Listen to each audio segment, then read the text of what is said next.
धर्मेंद्र तोमर का संबल के हरिहर मंदिर को लेकर बड़ा बयान। उत्तर प्रदेश के जनपद मुरादाबाद में आज क्लासिक बैंक्वेट हॉल में शिव सैनिकों का पश्चिमी उत्तर प्रदेश पदाधिकारियों का सम्मेलन किया गया, जिसमें पश्चिमी उत्तर प्रदेश प्रभारी धर्मेंद्र तोमर जी ने कहा कि 2024 के चुनाव को दृष्टिगत रखते हुए हमारे प्रदेश प्रमुख द्वारा उत्तर प्रदेश को 4 भागों में बांटते हुए इनमें 4 चुनाव पर्यवेक्षक बनाए गए हैं, जिसमें से एक मैं स्वयं भी हूं। इन सभी पर्यवेक्षकों को आंचलों में भेजा गया है ताकि वे वहां सम्मेलन करें कि शिवसेना की चुनावी दृष्टि से हम लोकसभा चुनाव कैसे लड़ सकते हैं। तो वहीं संबल के हरिहर मंदिर पर बोलते हुए कहा कि हरिहर मंदिर सैकड़ों वर्ष पुराना मंदिर है, चाहे राम जन्मभूमि मंदिर रहा हो, चाहे ज्ञानवापी मंदिर रहा हो। इन सबको शुरुआत में शिवसेना ही सबके सामने लेकर आई है, लेकिन भारतीय जनता पार्टी मंदिरों का उद्घाटन करने और फीता काटने में सबसे आगे रहती है और श्रेय लेती है।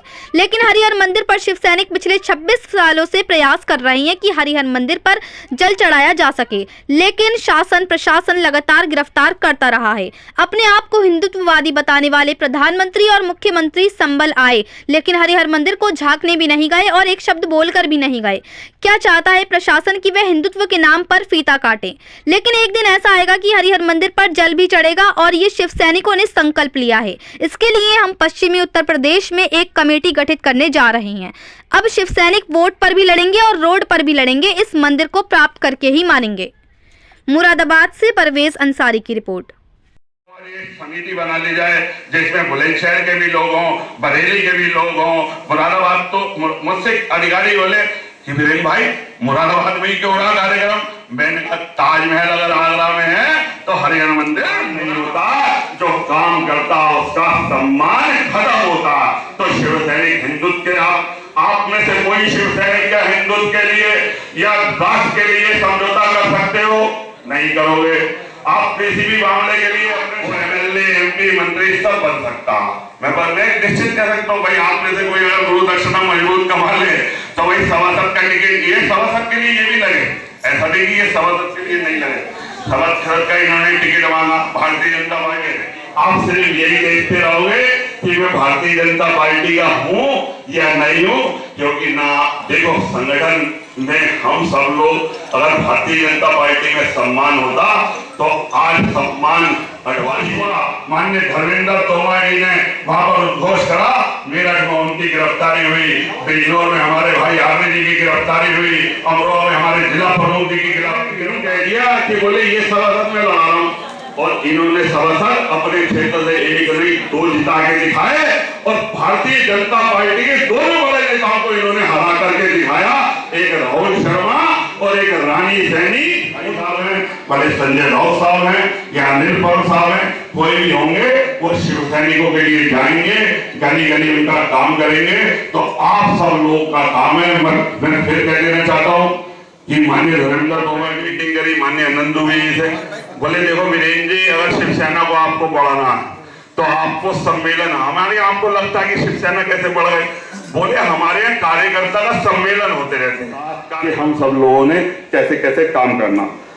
बात आई कि पार्टी में सबसे बड़ी बात आज हमने अगर यहाँ पे कुछ भी पाया, मैं आपको बता देना चाहता हूँ। एक तो शिव सैनिक से ये कहता हूँ कि तेरे साथ मुरादाबाद में हमारा पश्चिमी उत्तर प्रदेश पदाधिकारियों का सम्मेलन है, क्योंकि 2024 का जो लोकसभा चुनाव है इसको दृष्टिगत रखते हुए हमारे प्रदेश प्रमुख माननीय श्री ठाकुर अनिल सिंह जी द्वारा उत्तर प्रदेश को 4 भागों में बांटते हुए मध्यांचल, पूर्वांचल और पश्चिमांचल, बुंदेलखंड, इनमें 4 पर्यवेक्षक चुनाव पर्यवेक्षक बनाए गए।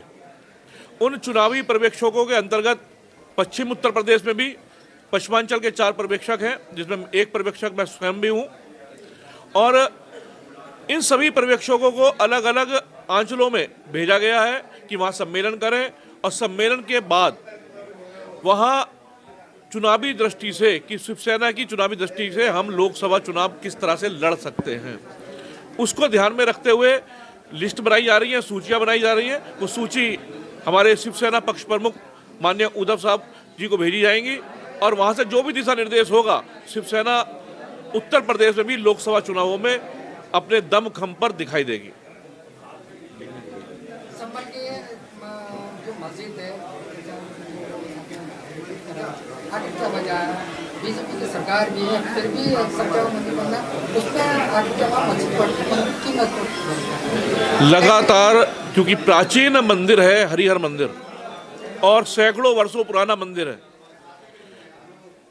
चाहे राम जन्मभूमि मंदिर रहा हो, चाहे ज्ञान व्यापी मंदिर रहा हो, इन सब चीज़ों को शुरुआत में शिवसेना ही सबके सामने लाई। लेकिन जब केस करने का नंबर आया तो भारतीय जनता पार्टी सबसे आगे, मंदिरों के उद्घाटन करने में, फीता काटने में सबसे आगे रहती है, श्रेय लेना चाहती है। चाहे वो राम जन्मभूमि का मामला रहा हो, चाहे अब ज्ञान व्यापी का मामला रहा हो। लेकिन इसी तरीके से हरिहर मंदिर पर पिछले 25-26 वर्षों से शिव सैनिक लगातार प्रयास कर रहे हैं कि हरिहर मंदिर पर जल चढ़ाया जा सके, लेकिन शासन और प्रशासन लगातार गिरफ्तार करता रहा है, घरों में नजरबंद करता रहा है। और इस बार तो स्थिति ये हुई कि हमारे प्रधानमंत्री संभल आए और संभल आकर अपने आप को हिंदुत्ववादी कहने वाले दोनों लोग, मुख्यमंत्री और प्रधानमंत्री, हरिहर मंदिर की तरफ को झांकने भी नहीं गए और एक शब्द बोलकर भी नहीं गए। उनको यही सब याद दिलाने के लिए हम शिव सैनिकों ने योजना बनाई थी कि पश्चिमी उत्तर प्रदेश के सभी पदाधिकारी मुरादाबाद पहुंचेंगे और मुरादाबाद से संभल के लिए कूच करेंगे। वहां प्रधानमंत्री जी को ज्ञापन के माध्यम से उन्हें बताएंगे कि यहाँ पर भी एक सैकड़ों वर्ष पुराना मंदिर है जिसमें जल नहीं चढ़ पाता। लेकिन उनकी पुलिस द्वारा, उनके प्रशासन द्वारा शिव सैनिकों को घर पर ही नजरबंद कर लिया गया। पूरे पश्चिमी उत्तर प्रदेश के विभिन्न जनपदों के जिला प्रमुखों को नजरबंद किया गया, मुझे स्वयं मेरठ में नजरबंद किया गया और जगह जगह गिरफ्तारियां हुई। तो क्या चाहता है प्रशासन कि हिंदुत्व के नाम पर खाली वो फीता काटे, संघर्ष करे, पुलिस जेल जाए और नजरबंद हो तो शिव सैनिक। लेकिन एक दिन ऐसा जरूर आएगा कि हरिहर मंदिर पर जल भी चढ़ेगा। ये शिव सैनिकों ने संकल्प लिया है। इसके लिए हम पूरे पश्चिमी उत्तर प्रदेश में एक कमेटी गठित करने जा रहे हैं और पूरी समिति तैयार होगी और शिव सैनिक कोर्ट में भी लड़ेंगे और सड़क पर भी लड़ेंगे, इस मंदिर को प्राप्त करके ही मानेंगे। मुरादाबाद धीरेन्द्र शास्त्री जी आ रहे हैं, क्या वो राजनीति माहौल का क्या है? धीरेन्द्र शास्त्री जी धार्मिक प्रवचन करते हैं और अपने धार्मिक विचारधाराओं से वो कहीं भी आ जा सकते हैं, अपनी धार्मिक विचारधाराएं वो रख सकते हैं। मैं समझता हूँ राजनीतिक दल में किसी में है नहीं और धार्मिक विचारों को लेकर विभिन्न जनपदों में जाने का सभी को अधिकार है।